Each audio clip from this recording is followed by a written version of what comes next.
Deməli, 94-cü ildəki atəşkəsdən bəri ən böyük qarşıdurma 2016-cı ilin aprel döyüşləridir. Aprelin 1-dən 2-sinə keçən gecə bütün cəbhə boyu yaşayış məntəqələrimiz ağır artilleriya atəşinə məruz qalır və ilk hücuma keçən Azərbaycan ordusu keçilməz elan edilən istehkam xətlərini bəzi yerlərdə 20 dəqiqə, bəzi yerlərdə isə 2 saata yarıb keçdilər. Aprel döyüşləri 4 günlük müharibə aprelin 1-dən 2-sinə keçən gecə başlayır, 5-də başa çatır. Səbəb yaşayış məntəqələrimizin atəşə tutulmasıdır. Məqsəd mülki əhalinin təhlükəsizliyini təmin etmək və erməni hücumlarının qarşısını almaq.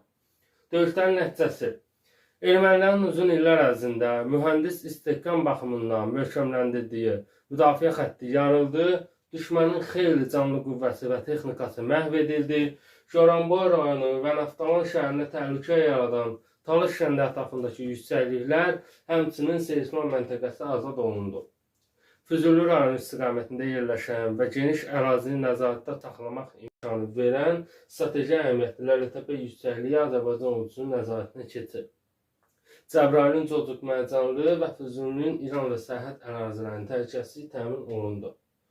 Ümumilikdə Füzuli, Cəbrayıl və Tərtər rayonlarının 2000 hektardan çox ərazisi azad olundu.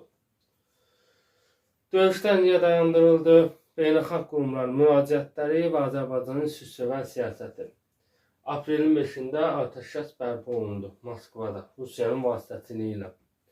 Əhəmiyyəti nədir döyüşlərin? Azərbaycan xalqı torpaqlarının azad olunması uğrunda mübarizəyə hazır olduğunu bir daha sübut etdi 2016-cı ilin aprel döyüşlərində.